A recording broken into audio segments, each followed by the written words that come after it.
Hi friends, welcome to my summer class. आज का topic होने जा रहा है हमारा राज्य भाषा अधिनियम 1963, 1967 और 1976। तो देखेंगे राज्य भाषा अधिनियम 1963 के जो धारा है 3(3) के अंतर्गत आने वाली जितनी भी सभी कागजात हैं वो द्विभाषी होंगे, यानी कि दो भाषाओं में होगी, हिंदी और अंग्रेजी। हिंदी अंग्रेजी जब जारी किया जाएगा तो साथ में ये भी जारी किया जाएगा कि हिंदी जो है वो अंग्रेजी के ऊपर रहेगी, यानी कि अंग्रेजी भाषा के ऊपर हिंदी को रखा जाएगा। राज्य भाषा अधिनियम 1963 में कुल 9 धाराएं हैं तथा यह 26 जनवरी 1965 से लागू है। सभी सरकारी कार्यालयों में, प्रतिष्ठानों या उपकरणों आदि में 2 भाषाएं स्थित होगी, ठीक है, जो कि मैंने अभी बताया, हिंदी और अंग्रेजी। सभी राज्यों में सरकारी परियोजनाओं के लिए हिंदी के अतिरिक्त अंग्रेजी का भी प्रयोग प्रारंभ किया गया था।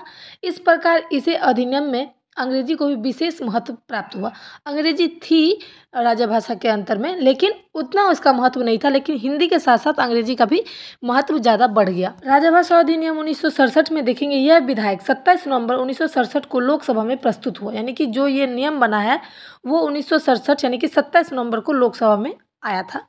इस अधिनियम की विशेषता है जो कि अंग्रेजी सरकारी जितने भी कामकाज हैं वह सहभाषा के रूप में तब तक चलती रहेगी जब तक सभी राज्यों के लोग हिंदी को एकमात्र राजभाषा बनाने के लिए सहमत नहीं होंगे। यानी कि कहने का मतलब ये है कि दक्षिण भारत में लोग तेलुगु बोलते हैं, कन्नड़ बोलते हैं, तो वो चाहेंगे कि हमारी राज्य भाषा हमारे भाषा में हो, लेकिन ऐसा नहीं। अंग्रेजी का प्रयोग करते हैं, लेकिन हिंदी के प्रयोग करने में सबसे पहले उन्होंने ही विरोध किया था। इसलिए हिंदी को जब तक मातृभाषा नहीं बनाया जाता तब तक उसके साथ साथ अंग्रेजी को भी रखा जाएगा। कोई भी सरकारी कर्मचारी अपने सरकारी कार्य हिंदी अंग्रेजी में आराम से कर सकता है, अनुवाद भी दे सकता है।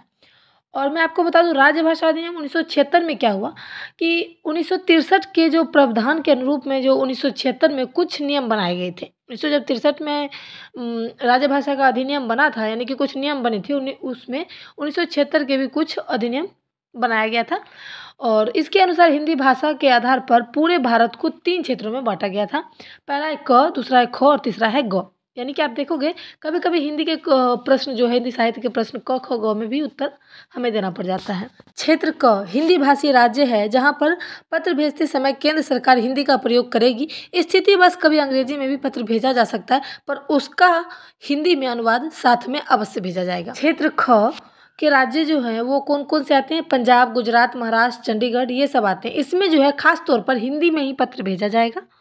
और जो क्षेत्र ग है, यानी कि तीसरे नंबर पर, उसमें क्या है कि हिंदी भाषी राज्यों में पत्र अंग्रेजी में भी भेजे जाएंगे।